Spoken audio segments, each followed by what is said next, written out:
ओम शांति 2/3/2024 की मुरली है। मुख्य रूप से बाबा ने कहा, उन्नति का आधार है लव अर्थात प्यार। एक बाप से सच्चा प्यार चाहिए। नज़दीक रहते भी यदि उन्नति नहीं होती तो ज़रूर लव की कमी है। लव हो तो बाप को याद करे। याद करने से सब शिक्षाओं को धारण कर सकते हैं। उन्नति के लिए अपना सच्चा सच्चा चार्ट लिखो। बाबा से कोई भी बात छिपाओ नहीं। आत्म अभिमानी बनते खुद को सुधारते रहो। आगे कहा, अंदरूनी बाप के याद की खुशी में रहकर फिर दूसरों को बाप का परिचय देना है। सबको एक बाप की महिमा सुनानी है। आत्म अभिमानी बनने की बहुत प्रैक्टिस करनी है, बहुत बोलना नहीं है।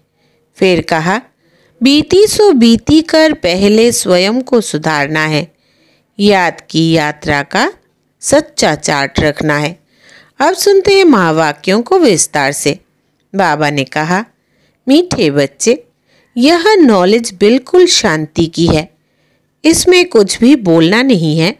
सिर्फ शांति के सागर बाप को याद करते रहो। प्रश्न है, उन्नति का आधार क्या है? बाप की शिक्षाओं को धारण कब कर सकेंगे? उत्तर, उन्नति का आधार है लव अर्थात प्यार। एक बाप से सच्चा प्यार चाहिए। नज़दीक रहते भी यदि उन्नति नहीं होती तो ज़रूर लव की कमी है। लव हो तो बाप को याद करे। याद करने से सब शिक्षाओं को धारण कर सकते हैं। उन्नति के लिए अपना सच्चा सच्चा चार्ट लिखो। बाबा से कोई भी बात छिपाओ नहीं। आत्म अभिमानी बनते खुद को सुधारते रहो। ओम शांति। बच्चे अपने को आत्मा समझकर बैठो और बाप को याद करो। बाबा पूछते हैं, जब भी कहाँ सभा में भाषण करते हो तो घड़ी घड़ी यह पूछते हो कि तुम अपने को आत्मा समझते हो या देह? अपने को आत्मा समझकर यहाँ बैठो। आत्मा ही पुनर्जन्म में आती है। अपने को आत्मा समझ परमपिता परमात्मा को याद करो। बाप को याद करने से ही तुम्हारे विकर्म विनाश होंगे। इसको योग अग्नि कहा जाता है। निराकार बाप निराकारी बच्चों को कहते हैं, मुझे याद करने से तुम्हारे पाप कट जाएंगे और तुम पावन बन जाएंगे।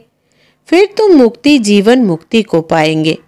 सभी को मुक्ति के बाद जीवन मुक्ति में आना है ज़रूर।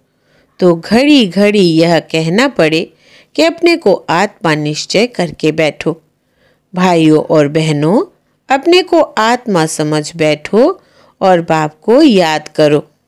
यह फरमान बाप ने ही दिया है। यह है याद की यात्रा। बाप कहते हैं, मेरे साथ बुद्धि का योग लगाओ तो तुम्हारे जन्म जन्मांतर के पाप भस्म हो जाएंगे। यह घड़ी घड़ी तुम याद कराएंगे, समझाएंगे, तब समझेंगे कि आत्मा अविनाशी है, देह विनाशी है। अविनाशी आत्मा ही विनाशी देह धारण कर पाठ बजाए एक शरीर छोड़ फिर दूसरा लेती है। आत्मा का स्वधर्म तो शांति है। वो अपने स्वधर्म को भी नहीं जानते हैं। अब बाप कहते हैं, मुझे याद करो तो विकर्म विनाश होंगे। मूल बात यह है। पहले पहले तुम बच्चों को यही मेहनत करनी है। बेहद का बाप आत्माओं को कहते हैं, इसमें कोई शास्त्र उठाने की दरकार नहीं। तुम गीता का मिसाल देते हो तो भी कहते हैं, तुम सिर्फ गीता उठाते हो, वेदों का नाम क्यों नहीं लेते हो? बाबा ने कहा, उनसे पूछो वेद किस धर्म का शास्त्र है? कहते हैं आर्य धर्म का। आर्य किसको कहते हैं? हिंदू धर्म तो है नहीं। आदि सनातन तो है ही देवी देवता धर्म। फिर आर्य कौन सा धर्म है? आर्य तो आर्य समाजियों का धर्म होगा। आर्य धर्म तो नाम ही नहीं है। आर्य धर्म किसने स्थापन किया? तुमको वास्तव में गीता को भी नहीं उठाना है।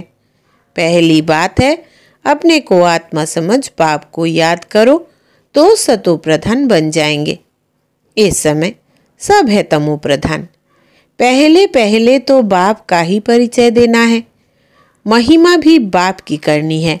यह भी तुम तब कह सकेंगे जब तुम खुद बाप को याद करते होंगे। इस बात की बच्चों में कमजोरी है। बाबा हमेशा कहते हैं याद की यात्रा का चार्ट रखो। दिल से हर एक पूछे हम कहाँ तक याद करते हैं। तुम बच्चों के दिल में अथाह खुशी रहनी चाहिए। तुमको अंदरूनी खुशी होगी तो दूसरों को भी समझाने का असर होगा। पहली मूल बात यही कहना है कि भाइयों और बहनों अपने को आत्मा समझो। ऐसे और कोई सत्संग में नहीं कहेंगे। वास्तव में सत्संग कोई है नहीं। सत का संग एक ही है, बाकी है कुसंग। यहाँ है बिल्कुल नई बात। वेदों से तो कोई धर्म स्थापन हुआ ही नहीं है, तो हम वेदों को क्यों उठाए। कोई में भी यह नॉलेज है नहीं। खुद ही कहते हैं नेति नेति, अर्थात हम नहीं जानते हैं, तो नास्तिक हुए ना।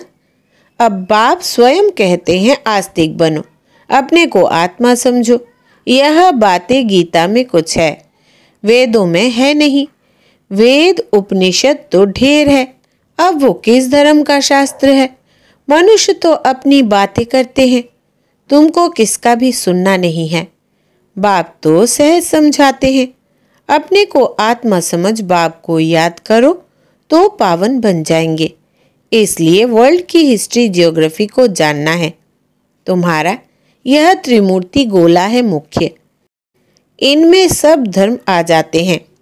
पहले पहले है देवी देवता धर्म।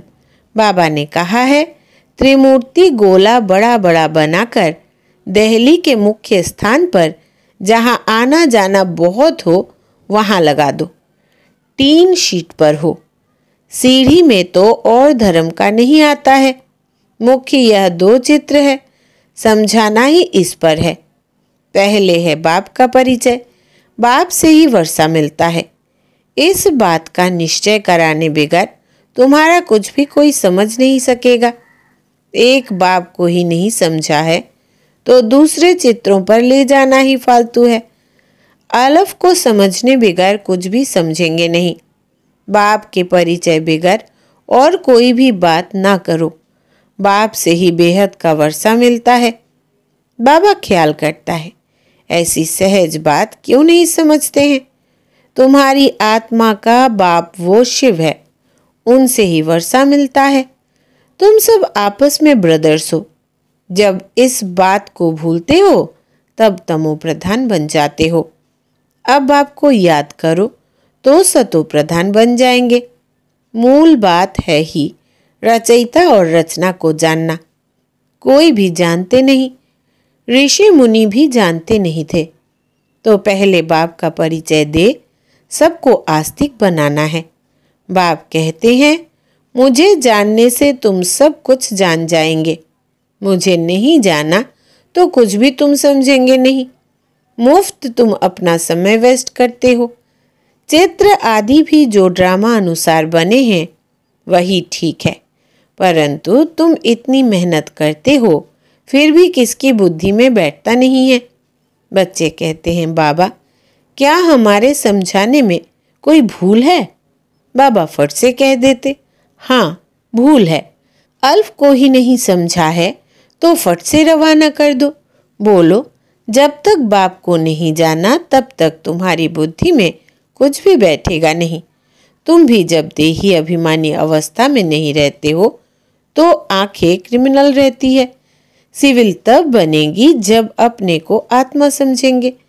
देही अभिमानी होंगे तो फिर तुमको आंखें धोखा नहीं देगी।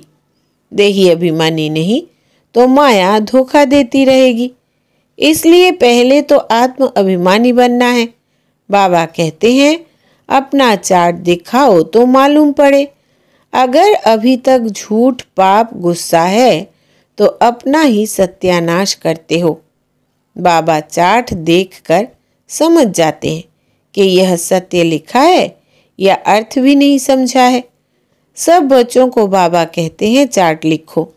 जो बच्चे योग में नहीं रहते वो इतनी सर्विस भी नहीं कर सकते, जौहर नहीं भरता है। भल बाबा कहते हैं कोटों में कोई निकलेगा, परंतु जब तुम खुद ही योग में नहीं रहते तो दूसरों को फिर कैसे कहेंगे। सन्यासी कहते हैं सुख काग विष्ठा समान है, वो सुख का नाम ही नहीं लेते हैं। तुम जानते हो भक्ति अथाह है, उसमें कितनी आवाज है। तुम्हारी नॉलेज तो बहुत शांति की है। बोलो, शांति का सागर तो बाप ही है। अपने को आत्मा समझ बाप को याद करना है। बाप कहते हैं मन मना भव, यह अक्षर भी नहीं कहो। हिंदुस्तान की है हिंदी भाषा, फिर संस्कृत दूसरी भाषा क्यों। अब इन सब भाषाओं को छोड़ो, पहले तुम भाषण करो कि अपने को आत्मा समझो। बहुत है जो अपने को आत्मा भी नहीं समझ सकते, याद नहीं कर सकते। अपने घाटे को कोई समझ ना सके। कल्याण तो है ही बाप की याद में। और कोई सत्संग में ऐसे नहीं कहते हैं कि अपने को आत्मा समझ बाप को याद करो। बच्चे कभी बाप को एक जगह बैठ याद करते हैं क्या? उठते बैठते बाप की याद है ही। आत्म अभिमानी बनने की प्रैक्टिस करनी है। तुम बहुत बोलते हो, इतना बोलना नहीं चाहिए। मूल बात है याद के यात्रा की। योग अग्नि से ही तुम पावन बनेंगे। इस समय सब दुखी है, सुख मिलता ही है पावन बनने से। तुम आत्म अभिमानी हो, किसको समझाएंगे तो उनको तीर लगेगा। कोई खुद विकारी है और किसको कहे निर्विकारी बनो तो उनको तीर नहीं लगेगा। बाप कहते हैं बच्चे, तुम खुद याद की यात्रा पर नहीं रहते, इसलिए तीर भी नहीं लगता।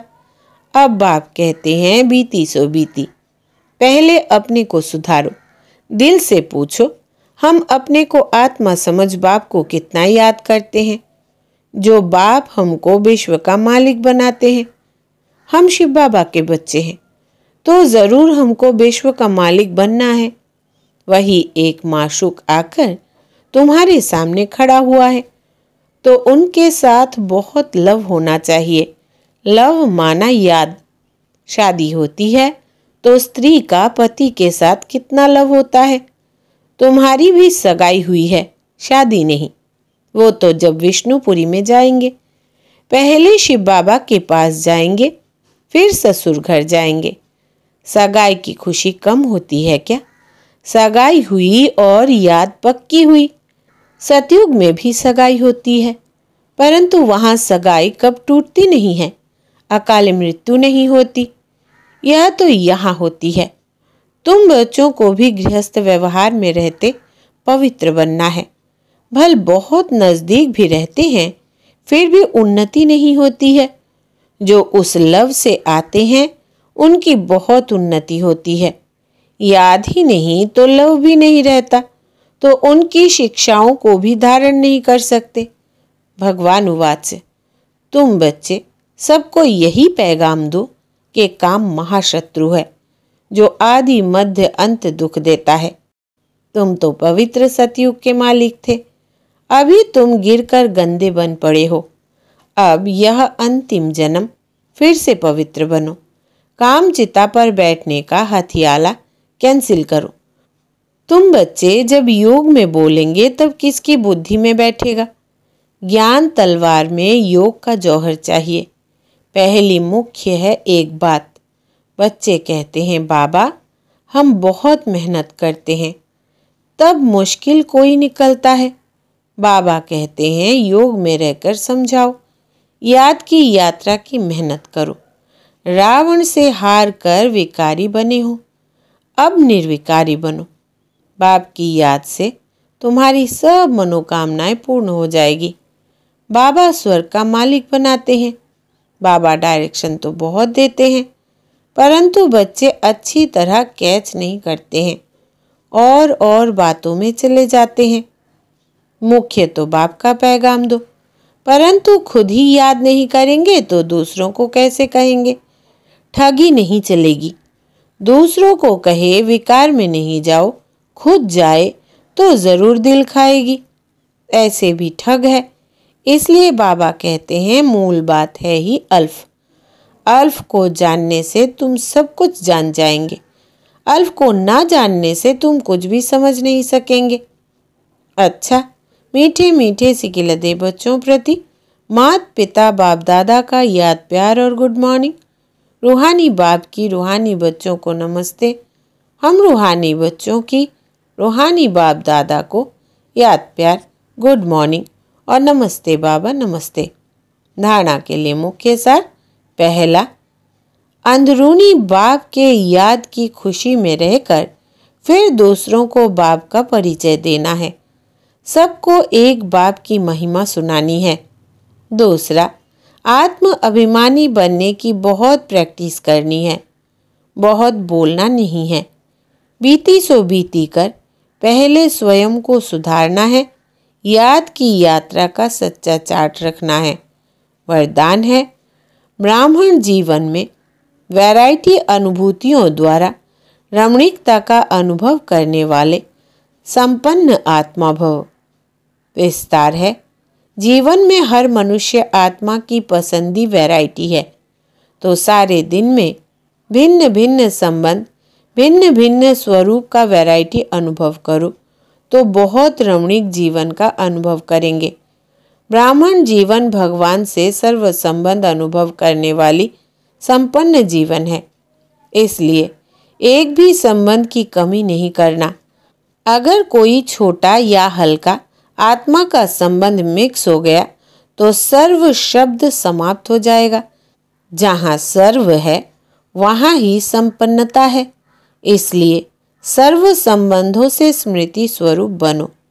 स्लोगन है, बाप समान अव्यक्त रूपधारी बन प्रकृति के हर दृश्य को देखो तो हलचल में नहीं आएंगे।